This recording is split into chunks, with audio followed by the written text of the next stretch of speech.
ఆంధ్రప్రదేశ్ రాష్ట్ర ముఖ్యమంత్రి నారా చంద్రబాబుపై పట్టలేని అభిమానం చాటిన కాకి గోవిందరెడ్డి భద్రాద్రి కొత్తగూడెం జిల్లా బుర్గంపాడు మండలం. ఆంధ్రప్రదేశ్ రాష్ట్ర ముఖ్యమంత్రి నారా చంద్రబాబు నాయుడుని 2023లో అక్రమంగా అరెస్ట్ చేసి జైల్లో పెట్టినందున ఆయన అక్రమ కేసులను ఎదుర్కొని సురక్షితంగా విడుదలై మరల ఆంధ్ర రాష్ట్రానికి ముఖ్యమంత్రిగా ప్రమాణ స్వీకారం చేస్తే విశాఖ జిల్లా తుగ్లం గ్రామం నుండి భద్రాచలం వరకు పాదయాత్రగా చేసి రాముల వారిని దర్శించుకుంటానని కాకి గోవిందరెడ్డి మొక్కుకోవడంతో ఆ మొక్కును చెల్లించేటందుకు నవంబర్ 20వ తేదీ తన స్వగ్రామం విశాఖ జిల్లా తుగ్లం గ్రామం నుండి 30 మంది సహచరులతో బయలుదేరిన గోవిందరెడ్డి డిసెంబర్ నెల 1వ తేదీన భద్రాద్రి రామయ్యకు సమీపంలో ఉన్న సారపాకకు చేరుకోగా సారపాకలో ఉన్న టీడీపీ నాయకులు వారికి ఘనంగా స్వాగతం పలకడంతో వారు చేపట్టిన పాదయాత్ర ఉద్దేశాన్ని తెలియజేసిన కాకి గోవిందరెడ్డి నారా చంద్రబాబు నాయుడు గారి మీద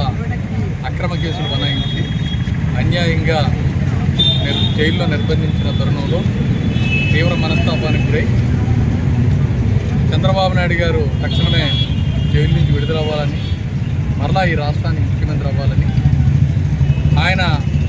పాలన శ్రీరామరాజ్యం రావాలని చెప్పి భద్రాచల రాముడిని వేడుకోవడం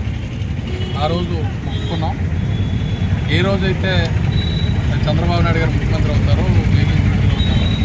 ఆ రోజు భద్రాచలం విశాఖపట్నం నుంచి భద్రాచలం నడిచి వస్తారని మొక్కుకున్నాం. మొక్కులో భాగంగా ఈ నెల 20వ తారీఖున విశాఖపట్నం జిల్లా గాజువా మండలం తుమ్మలం గ్రామంలో గల రామాలయం నుండి భద్రాచలం రామాలయం వరకు సుమారు 365 కిలోమీటర్లు పాదయాత్ర కొనసాగించడం జరిగింది.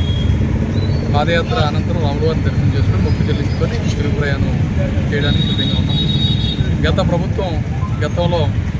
ప్రజాస్వామ్యాన్ని అన్ని విధాలా కూనీ చేసి అన్ని వ్యవస్థల్ని నాశనం చేసి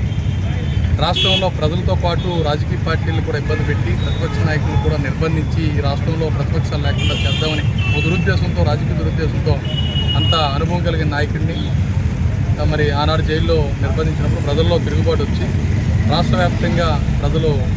తీవ్రంగా ఖండించి మొన్న జరిగిన ఎన్నికల్లో ఆంధ్రప్రదేశ్ ప్రజలు అఖండమైన మెజార్టీతో ఆయన 4వసారి ముఖ్యమంత్రి చేయడం